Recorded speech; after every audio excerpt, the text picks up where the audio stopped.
दोस्तों, साल था 1526।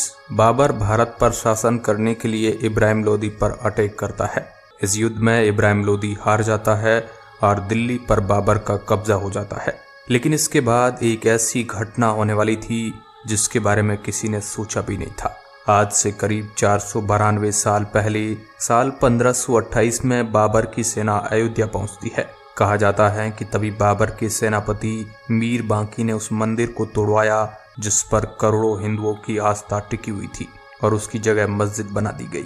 लेकिन दोस्तों, आखिर वह क्या घटना थी? आखिर 1528 से पहले वहां पर भगवान श्री राम का कैसा मंदिर हुआ करता था? उसके बाद कैसे एक लंबी लड़ाई शुरू होती है जो 500 साल बाद आज जाकर जीत में बदल रही है? ये 500 सालों का संघर्ष आखिर कैसे तय किया गया था?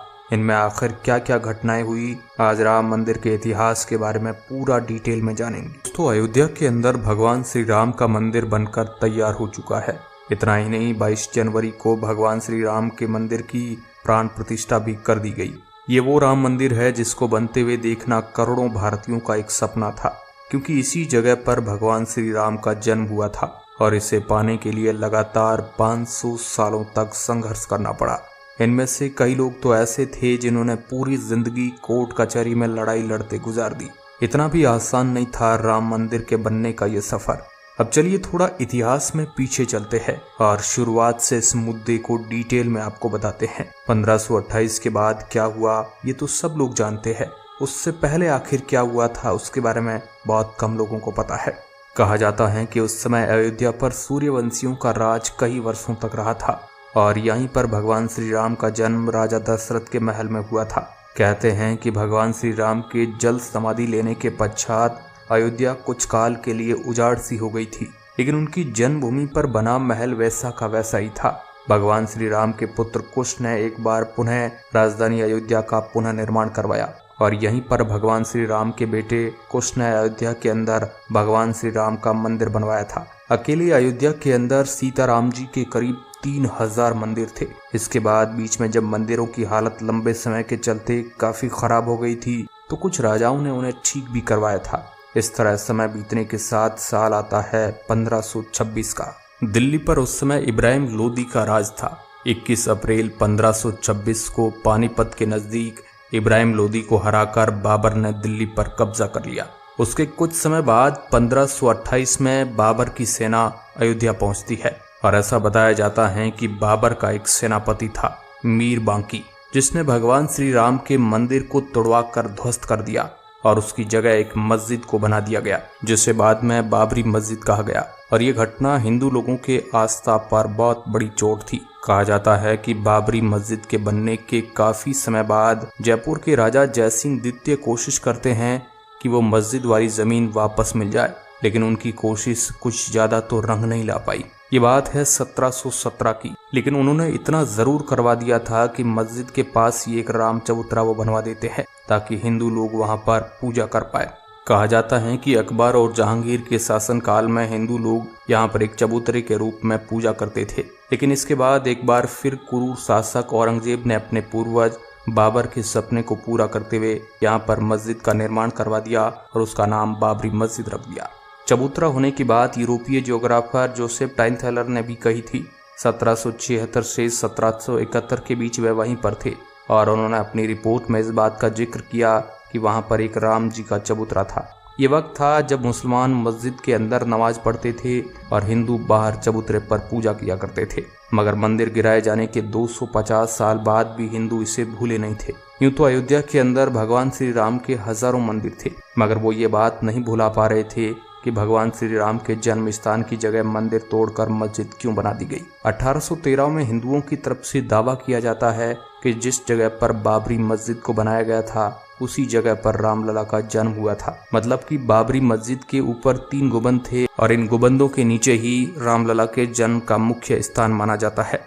1838 में ब्रिटिश सर्वेयर मॉन्टेगो मेरी मार्टिन ने एक रिपोर्ट दी कि मस्जिद में जो पिलर्स है वो मंदिर से ही लिए गए हैं। रिपोर्ट सामने आने के बाद काफी हंगामा हुआ। सबसे पहले इसे लेकर लोगों में साल 1853 में दंगा भड़क उठा था, जब भारत पर अंग्रेजों का शासन हुआ करता था, और जिसके 6 सालों बाद 1859 में अंग्रेजी प्रशासन ने विवादित जगह के आसपास बाड़ लगा दी।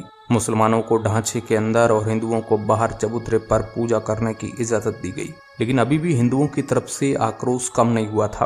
और फिर आता है साल 1885 और ये मामला अदालत चला जाता है। निर्मोही अखाड़े के महंत रघुवर दास द्वारा चबूतरे पर मंदिर बनवाने की अदालत से मांग की गई, मगर वो भी खारिज हो गई।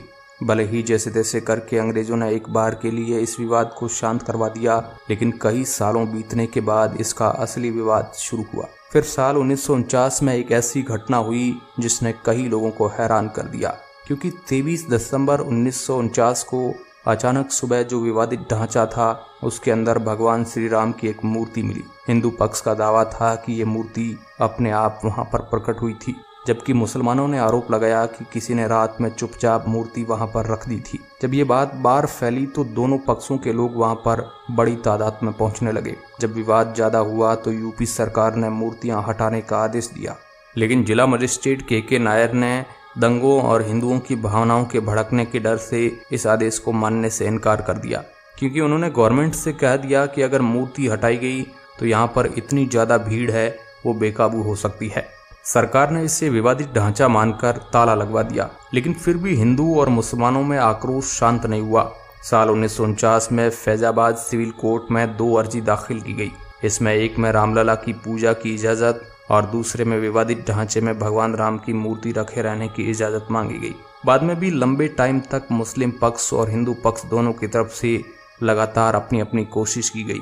साल 1961 में यूपी सुन्नी वक्फ बोर्ड ने अर्जी दाखिल कर विवादित जगह से मूर्ति हटाने की मांग की। साल 1984 में विवादित ढांचे की जगह मंदिर बनाने के लिए 1984 में विश्व हिंदू परिषद ने एक कमेटी गठित की और इसी के 2 साल बाद साल 1986 में यूसी पांडे की याचिका पर फैजाबाद के जिला जज KM पांडे ने 1 फरवरी 1986 को हिंदुओं को पूजा करने की इजाजत देते हुए ढांचे पर से ताला हटवाने का आदेश दिया। फिर वो दिन आता है जिस दिन बहुत बड़ी घटना होती है। 6 दिसंबर 1992 लाखों कार सेवक अयोध्या पहुंच जाते हैं। इतने सारे लोग पहुंचते ही वही हुआ जिसका लोगों को डर था।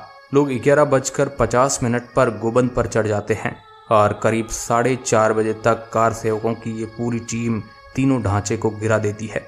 इस घटना के कुछ ही टाइम बाद यूपी में राष्ट्रपति शासन लगा दिया जाता है, जिसके बाद देश भर में सांप्रदायिक दंगे भड़क गए। पूरा देश दंगों की आग में झुलस उठा, जिसमें 2000 से ज्यादा लोग मारे गए थे। कितने ही लोग घायल हो गए। लड़ाई इतनी बढ़ गई कि साल 2002 में हिंदू कार्यकर्ताओं को लेकर जा रही ट्रेन में गोधरा में आग लगा दी गई, जिसमें 58 लोगों की मौत हो गई। इसकी वजह से गुजरात में हुए दंगों में 2000 से ज्यादा लोग मारे गए थे। मगर 90 के दशक में जब केंद्र में दोबारा भाजपा आई तो फिर से दोबारा हिंदू संगठन राम मंदिर आंदोलन को लेकर सक्रिय हो गए। फिर देश में चल रहे सभी मामलों को एक जगह पर लाया गया। बाद में इस मामले की जांच के लिए आर्कियोलॉजिकल सर्वे ऑफ इंडिया को कहा गया, ताकि यह पता चल सके कि उस मस्जिद के नीचे आखिर पहले क्या था। ASI ने अपनी रिपोर्ट में कहा कि जिस जगह ये विवादित ढांचा था उसके नीचे मिले अवशेषों से ये बात तो साबित होती है कि वहां पर पहले मंदिर था, और सरकार के सामने और कोर्ट के सामने सबसे बड़ा साइंटिफिक प्रूफ था कि वाकई में उस विवादित जगह के नीचे भगवान श्री राम का पहले मंदिर था। साल 2010 में इलाहाबाद हाई कोर्ट ने अपने फैसले में विवादित स्थल को सुन्नी वक्फ बोर्ड, रामलला विराजमान और निर्मोही अखाड़ा के बीच 3 बराबर हिस्सों में बांटने का आदेश दिया था। लेकिन साल 2011 में सुप्रीम कोर्ट ने अयोध्या विवाद पर इलाहाबाद हाई कोर्ट के फैसले पर रोक लगा दी। लंबी सुनवाई के बाद 9 नवंबर 2019 को सुप्रीम कोर्ट के 5 जजों की बेंच ने राम मंदिर के पक्ष में फैसला सुनाया, जिसमें 2.77 एकड़ विवादित जमीन हिंदू पक्ष को मिली। लेकिन इसी के साथ मस्जिद के लिए अलग से 5 एकड़ जमीन मुहैया कराने का आदेश दिया गया। और आखिर वो वक्त आ ही गया जब 5 अगस्त 2020 को राम मंदिर का भूमि पूजन कार्यक्रम किया गया। और अब वह दिन भी आ गया जब मंदिर पूरी तरह से बनकर तैयार है और 22 जनवरी को उसकी प्राण प्रतिष्ठा का कार्यक्रम भी कर दिया गया, जिसमें बहुत बड़ी तादाद में बाहर से और देश के कई बड़े नामी लोग आए थे। कितने लंबे संघर्ष के बाद भगवान श्री राम का मंदिर बन पाया है। कितने ही लोगों ने इसके अंदर अपनी जान गंवाई, लेकिन आखिर में सत्य की जीत हुई। आप इसे लेकर क्या सोचते हैं, कमेंट के माध्यम से जरूर बताएं। आज के इस वीडियो में बस इतना ही। धन्यवाद।